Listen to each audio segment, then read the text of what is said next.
Livro dos Monstros. Episódio de hoje, Grick, Grifo e Grimlock. Regras do D&D 5e. Uma produção RPG Next. Começando então com o Grick. A ilustração que tem no Livro dos Monstros dessa criatura parece uma lesma, uma minhoca, só que na ponta, né, onde teria a cabeça, tem um grande bico e aí 4 tentáculos com aparência de tentáculos de polvo. Nas pontas desses tentáculos tem umas pequenas garrinhas. E claro, é um bicho feio e um pouco deformado. Será que é uma monstruosidade ou uma aberração? Vamos descobrir na descrição sobre essa criatura no livro.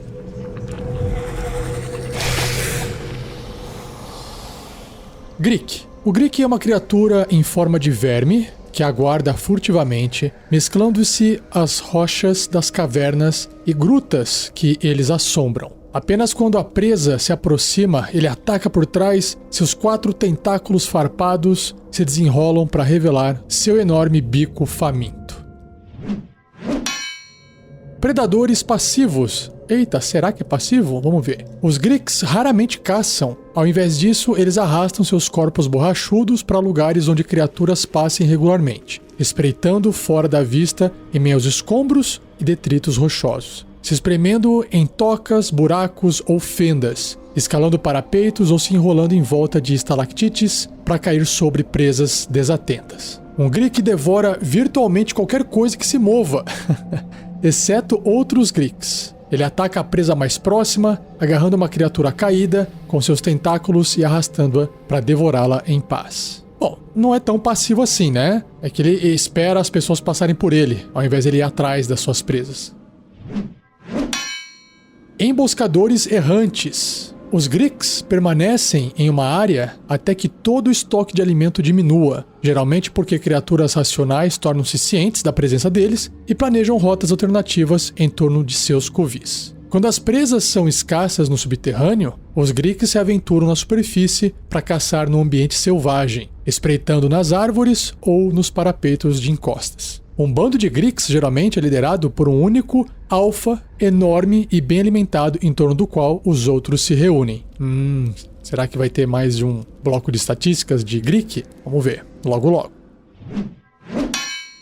Espólios da chacina. Com o tempo, os covis dos Gricks acumulam posses largadas de presas inteligentes e guias experientes sabem observar esses sinais indicadores. Exploradores do subterrâneo às vezes bloqueiam as rotas que levam a um covil de um Grick para deixá-los morrer de fome. Então coletam os bens das criaturas tolas que eles vitimaram. Olha só que massa. Tá aí.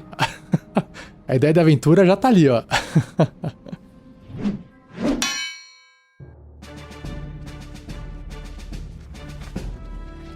Então vamos pro bloco de estatística do Grick. Na verdade são 2. Tem o Grick normal e o Grick alfa. Grick normal, então, o Grick só, né? É uma monstruosidade. Não é uma aberração. Tá, então não foi feito de nenhum tipo de magia nem nada disso. É uma criatura muito feia. Aberração, uma monstruosidade. É um monstro. De tamanho médio. Então, se você for pensar num verme, ele é bem grande para um verme, mas ocupa o tamanho de um ser humano. E o seu alinhamento é neutro. Ele não é sem alinhamento. Ele tem um alinhamento, só que é neutro. Interessante. A sua classe de armadura é 14, uma armadura natural, provavelmente por causa da sua pele ali. Pontos de vida 27, deslocamento 9 metros, né, os 30 pés, e também escala, né, tem a escalada de 9 metros, 30 pés. Então vai andando tranquilamente pelo chão e pelas paredes. Nos seus atributos físicos e mentais, os físicos são mais altos do que o médio, né, que é a média de 10 pontos. Então força 14, destreza 14, que concedem bônus. Já a constituição 11 não concede de bônus nenhum. E agora a inteligência é 3, né? Inteligência de bicho, de monstro. Sabedoria 14, que também representa esse instinto da criatura. E o carisma 5. Resistência a dano de contusão, você já recebe metade do dano. Cortante e perfurante de ataques que não sejam mágicos.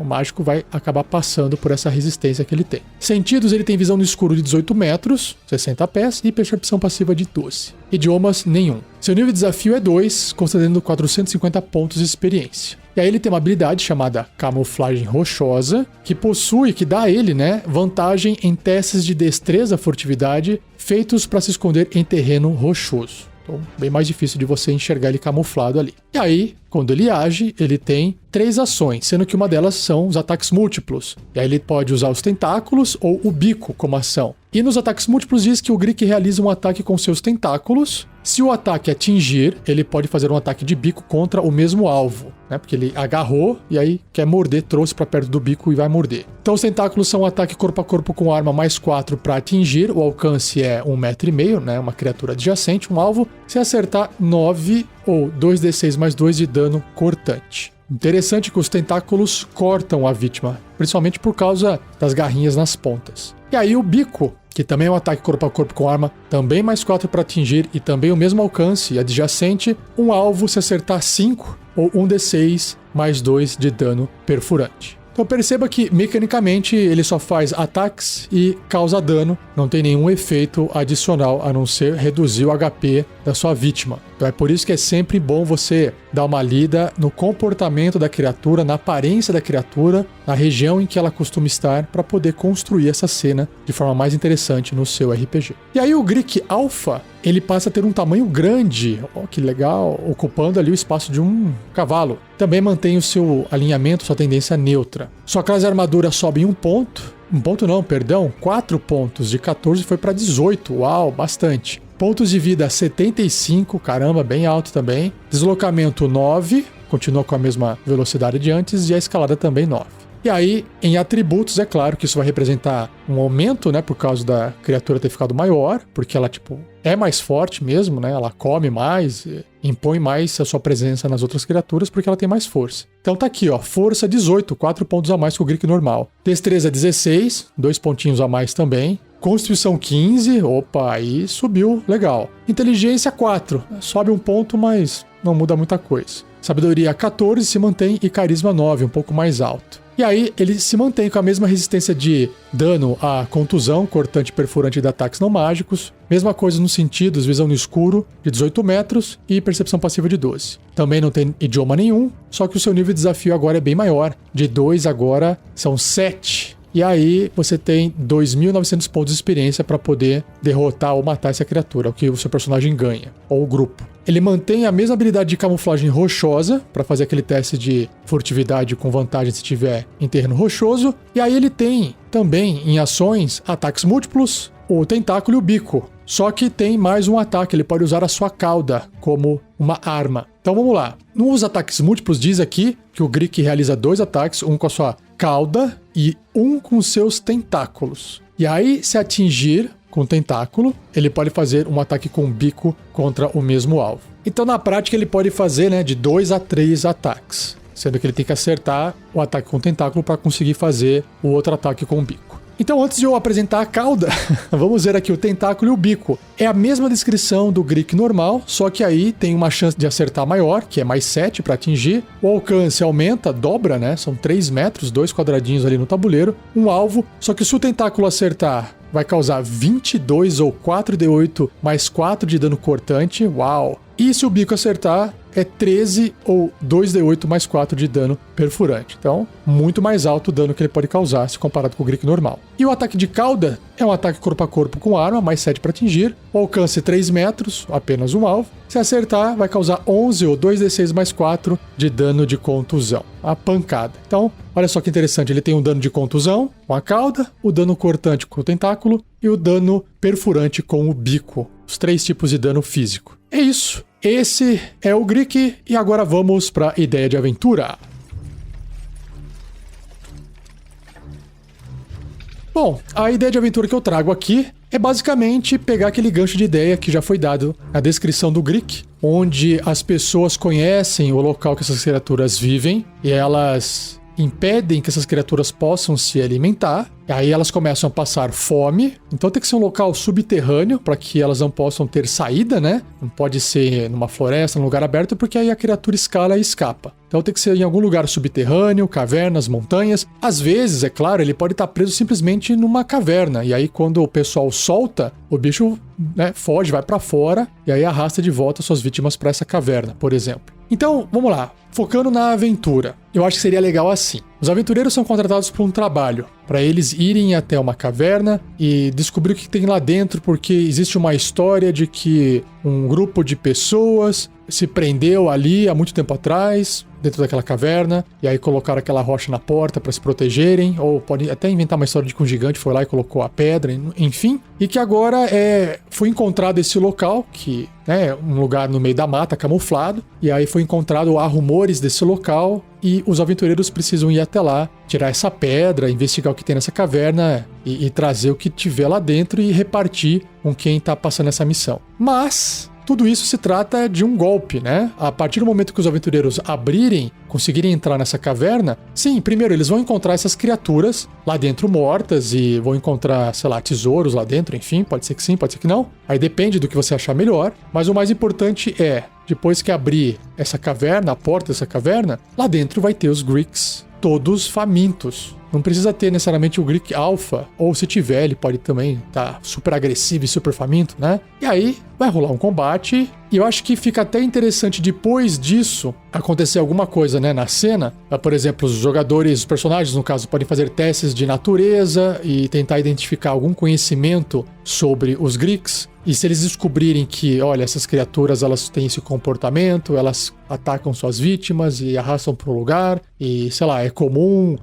no lugar que essas pessoas morrem ter bastante tesouro, né, porque eles só comem a carne. E aí, será que isso vai ficar evidente de que eles foram enviados para uma armadilha? O que eu acho que vai deixar evidente se eles forem enviados para uma armadilha ou não é o que vai ter dentro da caverna. Se a informação não bater direito com o que tem dentro da caverna, do que foi falado para eles, provavelmente vai deixar eles com uma pulga atrás da orelha e falar assim, peraí, será que nós somos vítimas de algum golpe, né? E aí, claro que numa volta, isso pode ser gerado um novo conflito, se eles sobreviverem e voltarem, ou não, né? Ou eles voltam e o cara vai, puxa vida, achei que eles fossem morrer para pegar esses itens deles, no final eles voltaram com pouca coisa e tá tudo certo. E aí, esse cara pode passar uma outra missão pra eles, essa pessoa, né? Pra eles poderem ir em outro lugar e, sei lá, ser um outro golpe. Aí você usa uma outra criatura. Enfim, aí vai. Tô estendendo aqui na ideia, mas basicamente o exercício é esse, né? Tô fazendo aqui na hora a ideia, né? Não tô preparando e nem escrevi isso antes. Tô falando enquanto eu vou pensando. Então, se você também tiver a mesma ideia, saiba, né? Já deve estar careca de saber, se você tá ouvindo todos os episódios do Regras do D&D 5e, que nós temos um fórum, o fórum do RPG Next, que basta você acessar através do site rpgnext.com.br e tem um link no topo onde está escrito fórum. Só entrar lá, criar uma conta. Se você quiser escrever a sua ideia de aventura para que outras pessoas possam jogar, usar a sua ideia, ou se você quiser interagir com as pessoas, galera, tô com essa ideia aqui, quero jogar essa aventura e escrevi essa ideia, alguém gostou da ideia, alguém tá afim. É claro que também, se você escreve a ideia e compartilha a ideia e você pede para alguém jogar aquela ideia com você, a pessoa já sabe da sua ideia de aventura e se ela for um jogador, né, um personagem jogador, já não dá mais para jogar. Então tome cuidado com o que você pede, com o que você escreve lá. A não ser que você queira dar também uma enganada nas pessoas, falar que é uma coisa e depois inventar falando que é outra. Que é o que você também pode, inclusive, fazer na sua aventura. Vou retomar a ideia aqui, né? Uma pessoa chama os aventureiros, aí essa pessoa fala assim, olha, gente, existe um lugar assim assado, que tá com a pedra presa, que as pessoas fecham essa pedra para poder prender as criaturas lá dentro, e aí todo mundo que é enviado para lá é pego pelos Greeks, são mortos, e aí as pessoas vão lá e roubam seus itens. Eu quero que vocês vão até lá e acabem com isso. Então, tudo isso é verdade. Só que o que é que tem por trás disso, aí pode ser uma outra coisa. Então aí os aventureiros vão lá, beleza, a nossa missão é essa. Esse spoiler não é um problema, porque a gente tá indo consciente de que isso vai acontecer. E depois que abrir a pedra, o que será que vai ter lá dentro? E se os Greeks estiverem todos mortos? Será que eles morreram de fome? Será que um outro grupo de aventureiros os matou? O que será que aconteceu? Então tá vendo? Então você pode trabalhar de diversas formas a sua ideia de aventura. Chega! Vamos pro próximo monstro, os grifos. Seja você também um guerreiro ou uma guerreira do bem. Para saber mais, acesse padrim.com.br/rpgnext ou picpay.me/rpgnext.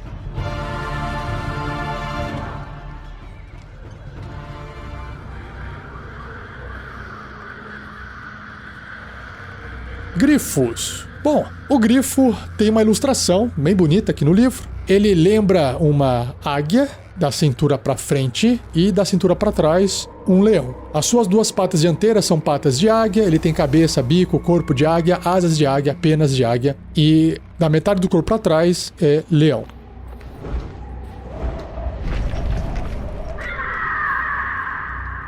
Grifo. Os grifos são carnívoros, aviários, ferozes, com musculosos corpos de leões e a cabeça, as patas dianteiras e as asas são de águias. Quando eles atacam, os grifos são tão rápidos e mortais quanto as águias, mesmo quando golpeiam com a selvageria, força e graça de um leão. Vamos descobrir como é que isso aqui é transcrito em mecânica quando eu chegar no bloco de estatísticas.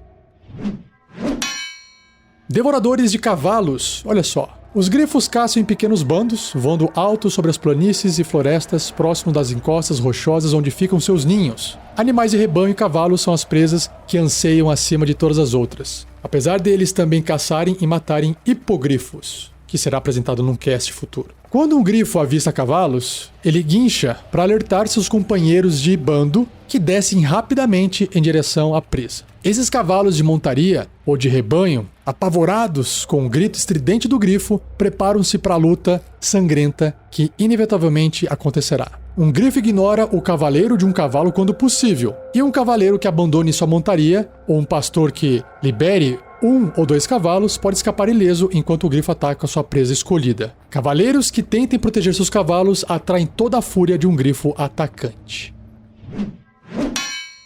Habitantes do céu. Os grifos fazem seus ninhos em altas encostas rochosas, construindo-os com gravetos, folhas e ossos de suas presas. Uma vez que têm estabelecido seu território, os grifos permanecem na área até que todo o estoque de alimento seja exaurido. Agressivos e territorialistas, os grifos se engajam em combates aéreos brutais para defender seus ninhos, rasgando e retalhando as asas de intrusos voadores para enviá-los numa espiral da morte até o solo. As criaturas que escalarem até o covil de um grifo são arrancados do penhasco e devorados, ou são derrubados das alturas para caírem em direção à morte.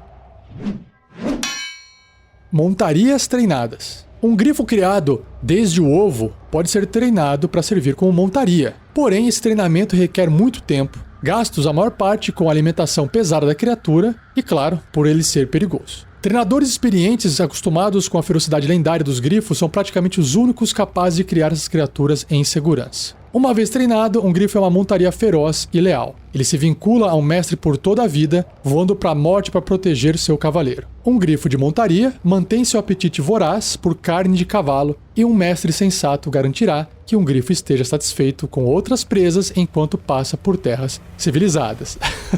O mestre sensato.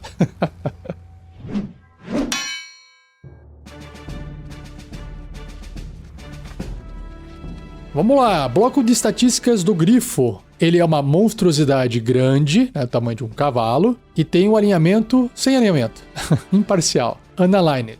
E aí sua classe de armadura é 12, 10 mais o bônus de destreza que são 2. Pontos de vida 59, ok. Deslocamento 9 metros no chão ou 24 metros voando, uau, 80 pés, bem rápido. E aí ele tem força 18, bem forte, destreza 15, uma boa destreza. Constituição 16, também bem alto, só que a inteligência 2, é um bichão. Sabedoria 13, instinto e carisma 8. Perícias, percepção mais 5. Sentidos, ele tem visão no escuro de 18, que são 60 pés. E percepção passiva de 15. Uma boa percepção passiva. Não tem idioma nenhum e seu nível de desafio é 2, concedendo 450 pontos de experiência. Ele tem uma habilidade chamada Visão Aguçada, faz todo sentido, ele tem uma cabeça de águia, que diz que o grifo tem vantagem em testes de sabedoria de percepção relacionados à visão. Legal. E aí, em ações, ele tem ataques múltiplos, a ação com o bico e a ação com a garra. Então o grifo realiza 2 ataques nos ataques múltiplos, um com seu bico e um com suas garras. Aí o bico é um ataque corpo a corpo com arma, mais 6 para atingir. O alcance adjacente, um alvo, se acertar 8 ou 1d8 mais 4 de dano perfurante. Claro, o bico vai perfurar. E a garra é um ataque corpo a corpo com arma também mais 6 para atingir. Mesmo alcance, apenas um alvo. Se acertar, um dano maior, 11. 2d6 mais 4 de dano cortante. Então, de novo, perceba que na ficha, nesse bloco de estatísticas do monstro, não tem muita coisa, basicamente ele causa dano, e é isso, durante um combate. É muito mais interessante você trazer pro RPG o comportamento, os costumes do animal, do monstro no caso. Não é uma besta, né? Não é um animal, é uma monstruosidade. Ideia de aventura. Bom, eu não vou dar uma ideia dessa vez, mas eu vou recomendar novamente para quem ainda não ouviu, ouvir a aventura Storm King's Thunder, a aventura do Tarrasque na Bota, que estamos ainda gravando, jogando, transmitindo as lives e transformando em podcasts. E, claro, spoiler, lá na aventura existem grifos, tá? Esses grifos, inclusive, moram no topo da torre, de uma torre voadora de um gigante das nuvens. Justamente lá, eu descrevo o hábito alimentar desses grifos, comendo cavalos. Inclusive, os aventureiros acabam comendo também, porque os bichos descem, trazem cavalo para comer. E aí, o gigante da nuvem, que cuida desses grifos, acaba usando de sua magia, se necessário, para poder fazer com que o grifo compartilhe da carne, né? Enfim, os grifos têm um papel mais importante na terceira temporada dessa aventura, então se você quiser acompanhar, basta seguir ou ouvir os podcasts do Tarrasque na Bota da aventura Storm King's Thunder. Vai lá, dá uma olhadinha em rpgnext.com.br.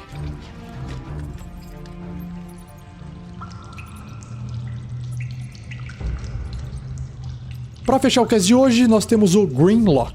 E a ilustração que o livro traz parece um ser humano, vamos chamar de humanoide, né? Porque tem braços, pernas, mas parece assim um humanoide das cavernas, porque ele tá todo nu, mas é claro que tem ali um pedaço de pele de animal cobrindo suas partes íntimas. E o que chama a atenção é que ele tem um pouco de pelo demais no corpo, unhas compridas nos dedos. Aí ele é um pouco careca, com pouco cabelo, orelhas pontudas, uma boca bem grande com lábio preto e cheias de dentes. Assim, bem grande se comparado com o tamanho humano, tá? E aí não parece que ele possui olhos. Embaixo das sobrancelhas ali, no nariz, no rosto dele, parece que ele não tem olhos. E aí ele tá com uma papa assim no pescoço, a pele um pouco meio enrugada, mas ao mesmo tempo meio forte, mostrando a musculatura e acinzentada. Porque o cocoroco dele ali, a cabeça onde não tem cabelo, e no ombro, parece sim ter um pouco de calo, mas sei lá, como se a pele fosse mais grossa ou umas bolhas, não dá pra saber.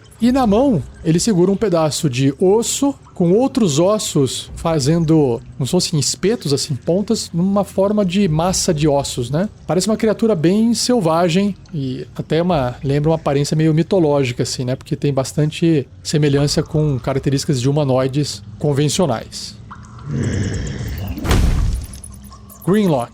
Os degenerados Grimlocks subterrâneos já foram humanos. Ah, tá explicado, ó. Já foram humanos. Mas sua adoração pelos devoradores de mentes... Uau, que legal. Devoradores de mentes são os Mind Flayers, que ainda não foram apresentados até o momento dessa gravação. Ao longo de gerações no subterrâneo, os transformou em monstros canibais cegos muito tempo atrás.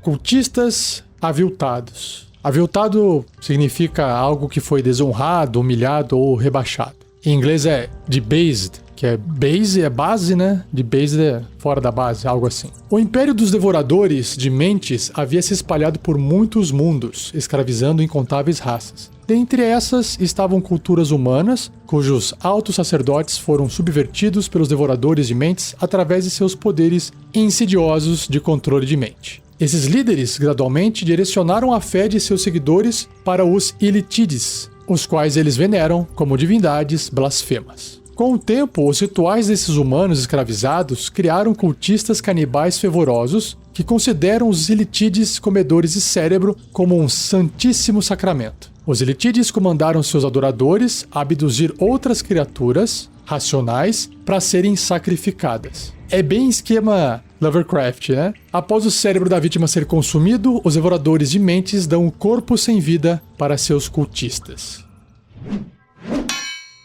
Caçadores cegos. Quando o governo dos devoradores de mentes ruiu, seus cultistas enfrentaram guerras constantes contra os inimigos deles, as mesmas criaturas que haviam sido suas vítimas. Os cultos fugiram para os domínios do subterrâneo dos seus deuses Illitides. Por gerações, em seus reinos obscuros, os cultistas aprenderam a utilizar seus outros sentidos para sobreviver.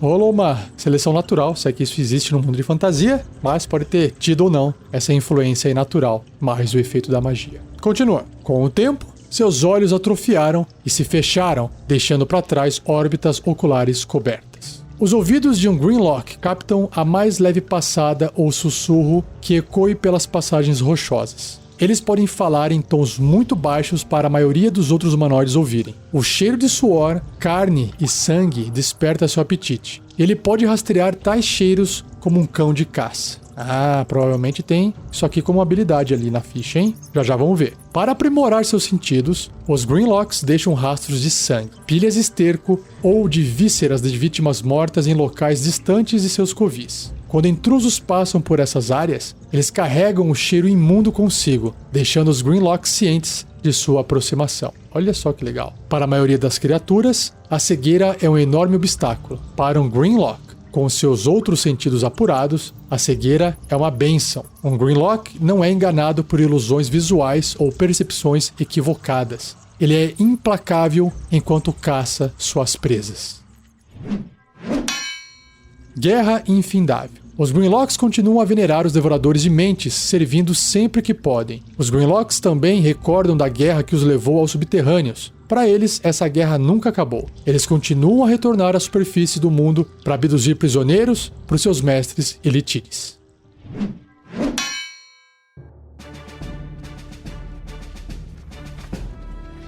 Bloco de estatísticas do Grimlock. Então, ele é um humanoide médio, né, tamanho de um ser humano. Ele tem a tag, a marcação de Grimlock, para todos os efeitos mágicos, né? Ele é um humanoide, mas também é um Grimlock.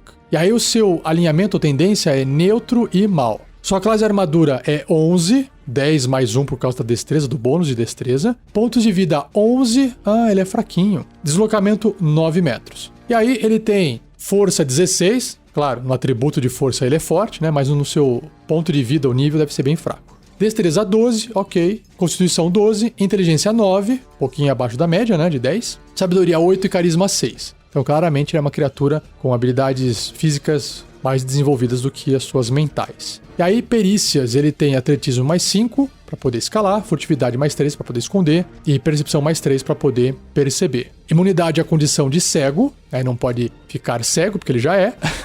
E aí ele tem sentidos, percepção às cegas de 9 metros ou 30 pés, ou 3 metros quando estiver surdo. E aí ele é cego além desses 2 raios aí, certo? Então, por mais que você deixe ele surdo, ele ainda tem uma percepção às cegas de 3 metros, que são 2 quadradinhos. Ele tem uma percepção passiva de 13. Lembrando, né, que o fato da criatura não enxergar, entre aspas, que é percepção às cegas, além de 9 metros, não significa que ela não possa ouvir, como foi descrito que ele tem uma boa audição. Essas orelhinhas pontudas aí. Idiomas é o subcomum, undercommon, e o seu nível de desafio é 1/4, né, bem fraquinho mesmo, considerando 50 pontos de experiência. E aí ele tem as suas habilidades, que estão vindo diretamente da descrição. Então ele tem o sentido cego, audição e olfato aguçados e camuflagem rochosa. O primeiro, o sentido cego, diz que o Grimlock não pode usar sua percepção às cegas enquanto estiver surdo ou incapaz de cheirar. Claro, ele depende da audição e do olfato para poder enxergar, entre aspas. O audição e olfato aguçados diz que o Grimlock tem vantagem em testes de sabedoria e percepção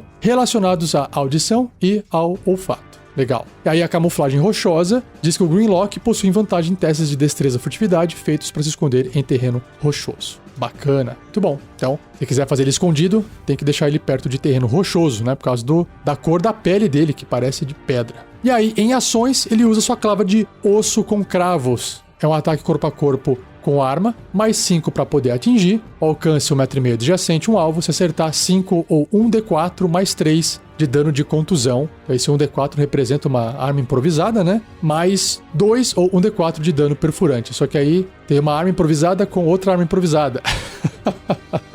Que são esses cravos de ossos nas pontas, causando esse daninho extra aí. Bem legal.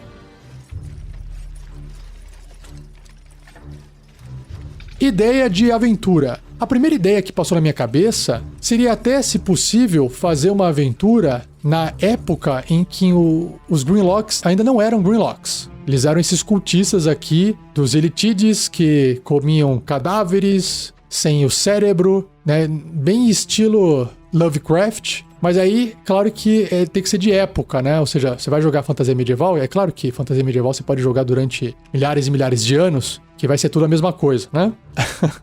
Diferente da nossa vida real.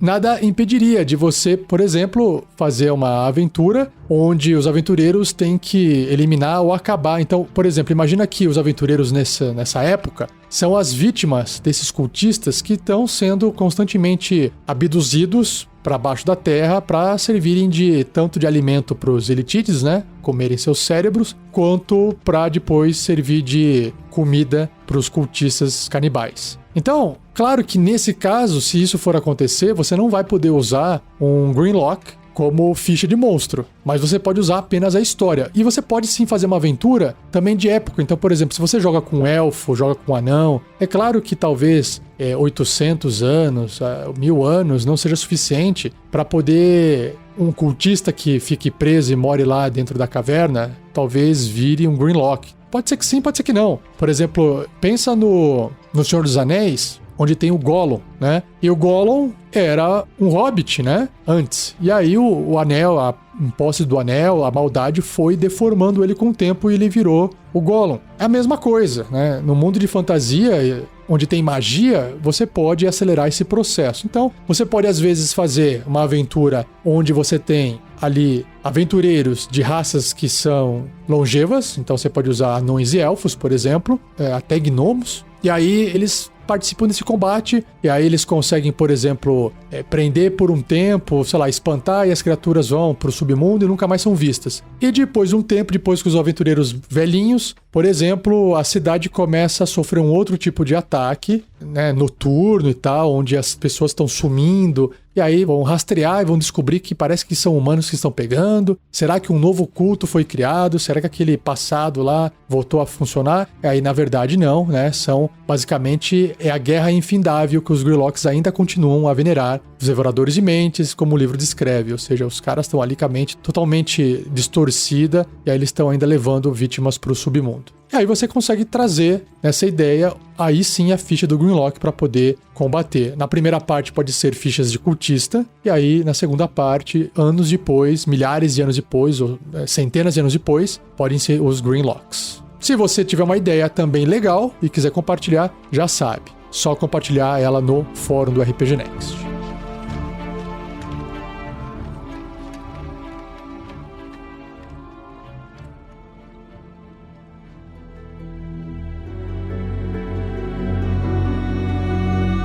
E assim eu encerro mais um cast do Regras do D&D 5e. Espero que você tenha gostado. Não se esqueça de compartilhar. Agradeça ao Gleico Vieira Pereira, que editou esse episódio mais uma vez. E lembre-se, se você quiser fazer parte desse projeto, ajudando de alguma forma, fazendo alguma coisa, reservando um pouquinho do seu tempo toda semana para poder contribuir e trabalhar junto conosco, dê uma olhadinha nas regras de como é que você pode fazer isso. Acesse rpgnext.com.br. Lá no topo, no menu, está escrito Quero fazer parte. Antes estava escrito Quero ajudar, porque se tratava realmente de fazer uma ajuda, mas é mais do que isso, né, pessoal? É fazer parte. Dentro desse link tem a descrição de como é que funciona, tem link para o nosso estatuto, que deixa as regras mais claras, e tem um formulário onde você pode preencher e enviar para a gente que tipo de ajuda ou de que forma você gostaria de fazer parte do projeto. E é claro, todo mundo que faz parte do projeto está disposto, de certa forma, dependendo do tempo e da complexidade, também em te auxiliar, né? Você às vezes chega assim, olha gente, eu quero aqui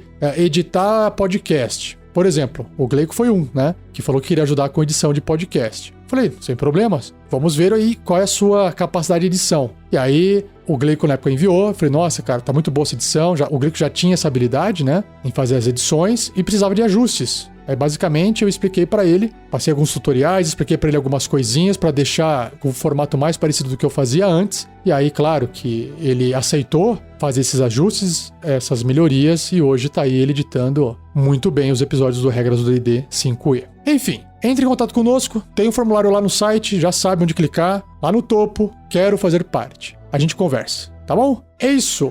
E não perca o próximo episódio, onde eu irei apresentar para vocês as bruxas, ou hags em inglês. Beleza? Então, deixo aqui meu abraço e até o próximo episódio.